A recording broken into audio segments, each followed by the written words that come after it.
నాపరాతి పరిశ్రమలు మూతపడకుండా కాపాడుకుంటాం. మీ న్యాయమైన demand CM దృష్టికి తీసుకెళ్లుతాం. నాపరాతి పరిశ్రమ యాజమాన్యం దీక్షలు విరమింపజేచిన నంద్యాల ఎంపీ డాక్టర్ బైరెడ్డి శబరి. నంద్యాల జిల్లాలో నాపరాతి పరిశ్రమలు మూతపడకుండా అన్ని చర్యలు తీసుకుంటామని, మీ న్యాయమైన డిమాండ్లను రాష్ట్ర ముఖ్యమంత్రి నారా చంద్రబాబు నాయుడు దృష్టికి తీసుకుని పోతామని, 10 రోజులుగా బేతంచెర్ల మైనింగ్ కార్యాలయం ముందు చేస్తున్న దీక్షలు విరమించాలని నాపరాతి పరిశ్రమల యాజమాన్యంను నంద్యాల పార్లమెంట్ సభ్యురాలు, Lok Sabha TDP deputy floor leader doctor Byreddy Shabari, Dhone మాజీ ఎమ్మెల్యే కోట్ల సుజాతమ్మలు కోరగా మంగళవారం దీక్షలు విరమించారు.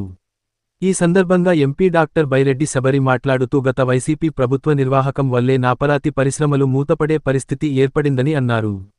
GO number 42 mining act consideration fee వల్ల నంద్యాల జిల్లాలోని నాపరాతి పరిశ్రమలకు కష్టాలు వచ్చాయని, ఈ జీవో వల్ల కన్సిడరేషన్ ఫీజు 3 ఏళ్ల తర్వాత మొత్తం చెల్లించే వరకు రాయల్టీలను ఆపడం వల్ల ముడిసరుకు లేక నాపరాతి పరిశ్రమలు మూతపడే అవకాశం ఉందన్నారు.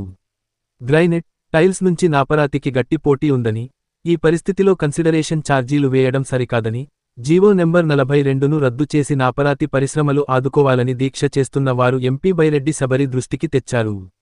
10 రోజులుగా దీక్షలు చేస్తున్న వారికి భరోసా ఇవ్వడానికే మేము మీ దీక్ష శిబిరం వద్దకు వచ్చామని, మా ప్రభుత్వం అధికారంలో ఉన్న మీ న్యాయమైన డిమాండ్స్ పరిష్కారం చూపేందుకు ధైర్యంగా మీ ముందుకు వచ్చామని, ఎక్కడ అన్యాయం జరిగినా తాను వెళ్లుతానని ఎంపీ డాక్టర్ బైరెడ్డి చెప్పడంతో ఒక్కసారిగా దీక్ష శిబిరంలో హర్షధ్వానాలు మోగాయి.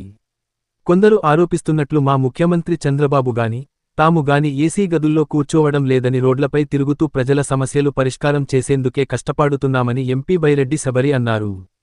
పార్టీలు, కుల మతాలకు అతీతంగా సమస్య ఉన్న చోటికే వెళ్లి వాటిని పరిష్కారం చేసేందుకు కృషి చేస్తున్నామని, మాపై నమ్మకం ఉంచి దీక్ష విరమించాలని ఎంపీ శబరి కోరడంతో నాపరాతి పరిశ్రమల యాజమాన్యం అంగీకారం చెప్పడంతో ఎంపీ శబరి నిమ్మరసం అందించి దీక్షలు విరమింపజేశారు.